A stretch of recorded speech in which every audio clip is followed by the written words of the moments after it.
Hello and welcome back to the Homemakers Show, where we transform houses into homes and showcase the art of creating living spaces that resonate with your personality.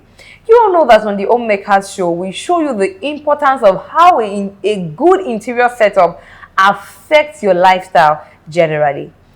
I'm your host, Stella Idowu, and on this show today, we have someone who specializes in creating beauty out of the kitchen space. And she's just going to be sharing with us today the importance of paying attention to your kitchen space and how it affects your well-being generally. Without tooting her horns for too long, I'm going to allow her introduce herself. Please, can we meet you, ma? Yes, hello, I'm Okoro Kimberly. I've been in the business for 3 years plus. I'm an interior decorator. I'm so happy to be on the show. Thank you so much for being here today. Thank you.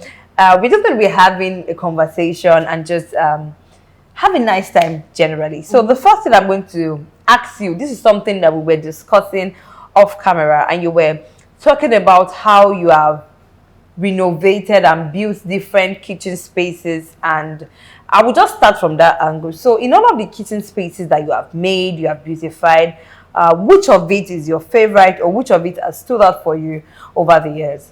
So over the years, my best kitchen space that I've designed is one that had like an oak table, marble walls, and it was a smart kitchen.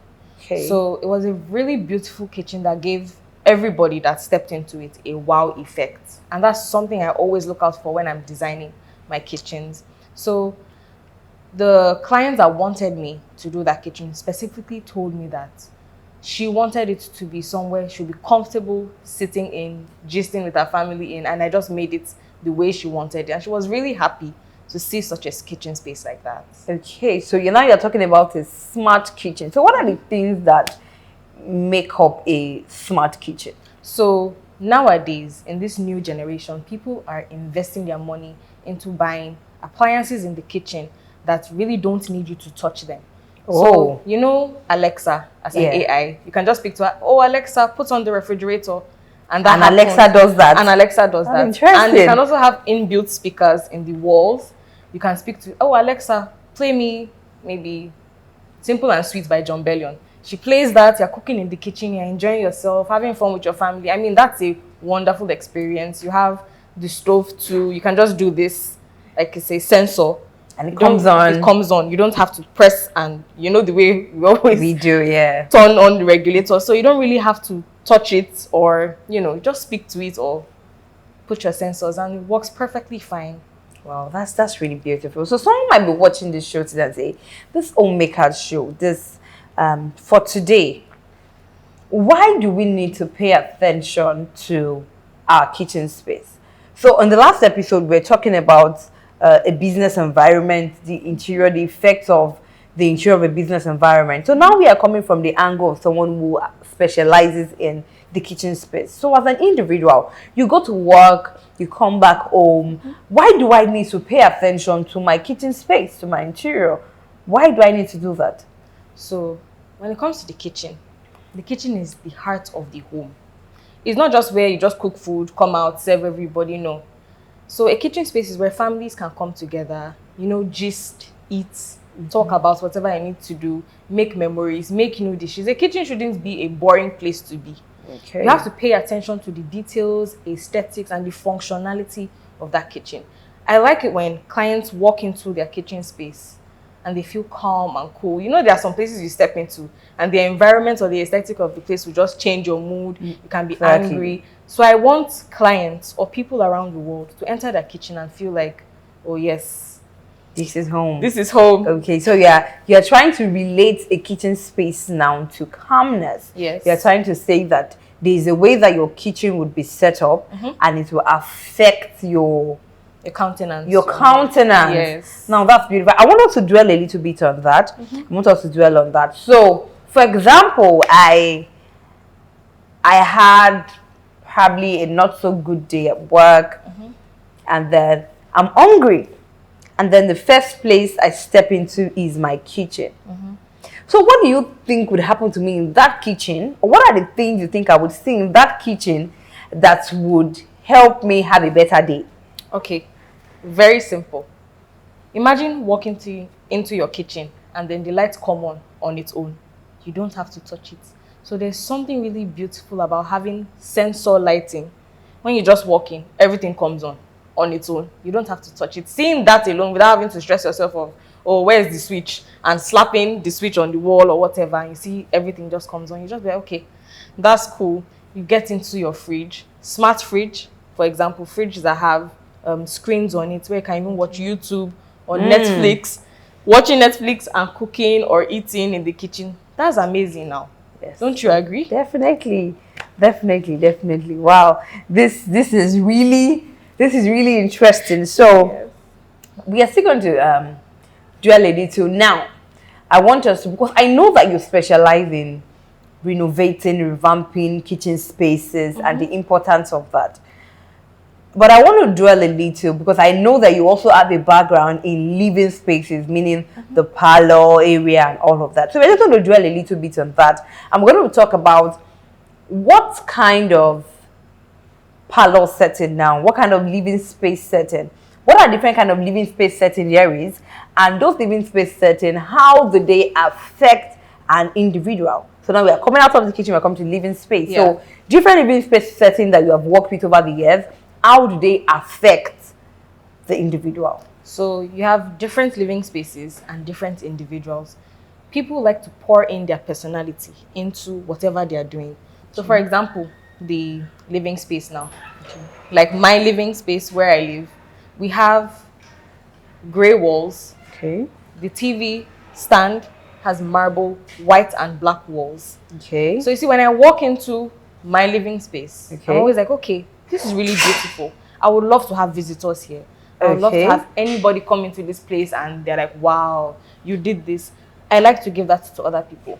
So now, over the years, people have moved from having, you know, when you walk into a space and the first chair you're seeing in your parlor is maybe, it has like a lion head or something. People have moved from that to minimalist structures, minimalist designs. People like seeing simple designs. Now, not every time you have to be seeing one eagle staying somewhere, one lion, or just has to be simple. Simplicity is key now. It's just very interesting now. So let's check the two sides of the coin. I personally, I like my space to be busy.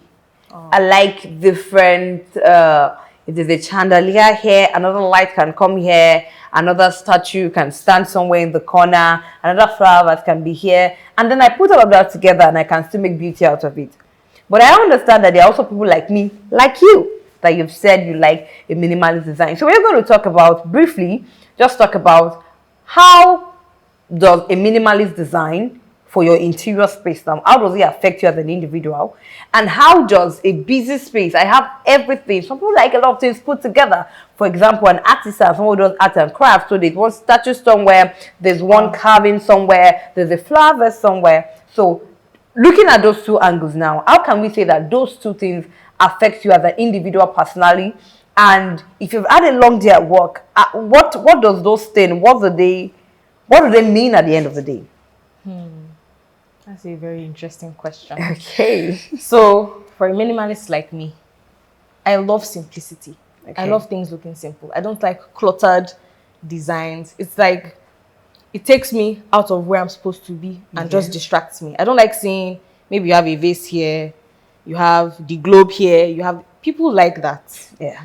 So if I meet a client that likes such designs, I will give you what you want, but I'll also explain to you that such things can affect you over time and can affect your visitors if you have any visitor at all. Okay. So both minimalist and decluttered space serves. So I have clients that have cluttered spaces where you have a globe here, a vase here, an eagle here, and that's fine. I give you what you want. So for people that had like cluttered spaces, maybe they've had a really bad day at work and they walk in and they see whatever is going on in their living space and it makes them happy. It gives them joy. For people like minimalists like me, when I walk into my simple space, it just makes me calm. It makes me feel like, okay, I'm home. I'm happy to be here. So both different individuals serves for both of them. That's really beautiful. That's really beautiful. This has truly been an insightful time on the Homemaker Show today. So I'm sure you learned one or two, especially we started discussing from the importance of a good kitchen setup, and then we talked about the use and the significance of a living space setup. So final question before we end this episode. So I will not let you go before we end this episode. So this is not a final question, it's a fun question for you. Okay. So in your kitchen, I know that your kitchen is properly set up. Yes. Yes. Don't mind all these people. This is what they like to do. So I know that your kitchen is properly set up. So you're just going to tell us what is one fun dish, fun question, one fun dish that you have made in your kitchen, your nice kitchen. What is one nice dish you've made there? Ooh, that would be plantain frittata.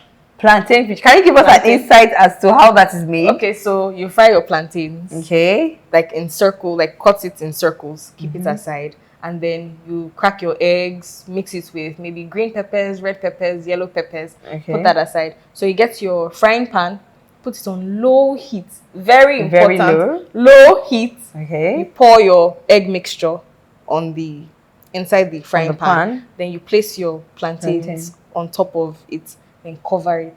Cover it or pour another egg mixture? No. Cover it cover like it. that. Like Okay. the frying pan cover it and leave it like that for, let's say, 15 to 30 minutes. So when it's done, it comes out like a pizza.